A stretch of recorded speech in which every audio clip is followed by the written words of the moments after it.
Hungary ya ce Mr. Trump ya janye takunkumin hana ƙasarsa sayan mai da iskar gas daga Rashan da kuma Amurka. Saƙon ya kuma bayyana godiyar gwamnatin Hungary akan matakin, wanda ya fatan zai mayar da ƙasar akan turbar bunƙasar tattalin arziki. Idan har fadar White House ta tabbatar da wannan batu, to zai tayar da wani zancen na daban na neman sanin makomar sauran ƙasashe da su ma suke sayan mai da iskar gas daga Rasha, kamar India da China. A gaida Badamasi Abdulkadir Muktar da fasar rahoton David Willis. To yanzu kuma sai Najeriya, inda yau ne ake gudanar da zaben gwamnan jihar Anambra, inda gwamna mai ci na jam'iyyar Abga zai fafata da sauran 'yan takarar wasu jam'iyyu.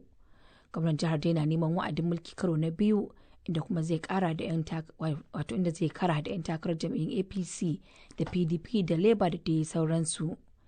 Yanzu dai an yi tanade-tanaden da suka kamata dangane an gudanar da zaben yadda ya kamata cikin kwanciyar hankali, kamar yadda za a ji a rahoton Abdulsalam Ibrahim Ahmed. Ya zuwa safiyar nan dai hukumar zaben Najeriya wato INEC ta shirya tsaf don gudanar da zaben gwamna a jihar Anambra da ke yankin kudu maso gabashin Najeriya. Alhaji Abdullahi Araba, mataimakin sarkin Hausawa na garin Nnewi, ya yi ƙarin haske game da hakan.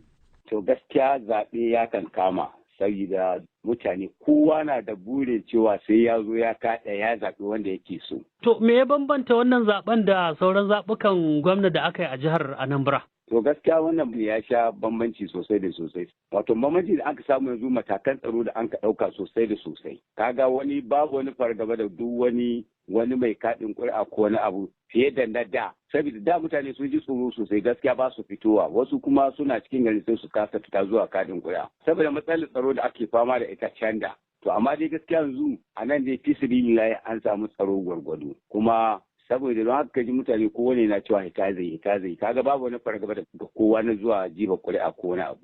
Baya ga ingantar matakan tsaro a jihar ta Anambra, an ƙara baza jami'an tsaro a wurare daban-daban dangane da wannan zaɓe, a cewar Mr. Emmanuel Elias, wani mutumin garin na Nnewi. An kawo yan tsaro da garin da yawa, da sojoji da 'yan sanda. Suna yawo suna tuntuɓe. To ya kake kallon muhimmancin waɗannan matakan tsaro da aka tanada? Ya kyau sosai. Haka ya kwanta mutane hankali su kyau zaɓe da safin nan.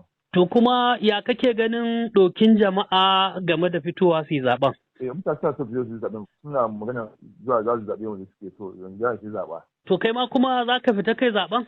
Ni ma zan fito yin zaɓen. Ina da tare da katin tun jiya na ajiye. Wannan zaɓe dai wani zakaran gwajin dafi ne game da kamun ludayen hukumar zaben Najeriya, kasancewar shine na farko tun bayan rantsar da sabon shugaban hukumar Farfesa George Ojo Amupitan makonni biyu da suka gabata, wanda ake sa ran zai kawo sauye-sauyen da za su samar da zaɓe mai tsafta da inganci, da mafi rinjayen masu zaɓe za su gamsu cewa an kwatanta gaskiya da adalci wajen gudanar da shi da bayyana sakamakonsa. Abdulsalam Ibrahim Ahmed, sashen Hausa na BBC daga Abujan, Najeriya. Hukumomin kwastam na Afirka sun fara bin matakan inganta ayyukansu akan iyakokin kasashen nahiyar domin dakile matsalolin da ke tarnaƙin gudanar da halattattun harkokin kasuwanci da kuma toshe duk wata hanya ta gudanar da haramtaccen kasuwanci a kasashen. Akan haka ne kasashen za su gudanar da wani babban taron hukumominsu na kwastam a Najeriya, inda za a yi bitar yadda ake aiwatar da ayyukan hukumomin na kwastam da matsalolin da ake fuskanta da kuma yadda za a warware su.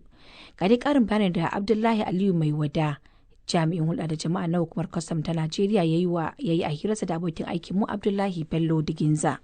Kullum zaka ga dai mu a mafi yawancin kamu da muke na ƙwayoyi zaka ga ba wai a Najeriya ake yin su ba. Wa'yansu ana kawo su ne domin a tafi da su wani wurin. Wa'yansu kuma ana amfani da su ya zamanto hanyar wucewa da su zuwa wa'yansu kasashen. So wa'yansu kuma yanzu matsalar da suke faruwa shine ana kawo su ne domin ma amfani da su a ƙasarmu. So da kwai matsala sosai amma kullum muna kamawa ko yanzu nan da awa kaɗan ko kuma za ku ji haɗaka ta kamun irin wannan ƙwayoyi da muke yi a cikin iyakokinmu ta tudu da iyakokinmu na ruwa duka. Abin da dai abin yake bukata shine haɗin gwiwa tsakaninmu na mu Afirka. Yes, da kwai wannan matsalar, amma idan muka zo muka haɗa kai muka haɗa gwiwa za a cimma ɗiya mai ido kenan a cikin wannan lamarin. Wane shiri kuke yi domin ganin kun kakkaɓe wannan matsala ta safarar miyagun ƙwayoyi musamman tsakanin ƙasashen Afirka ta yamma?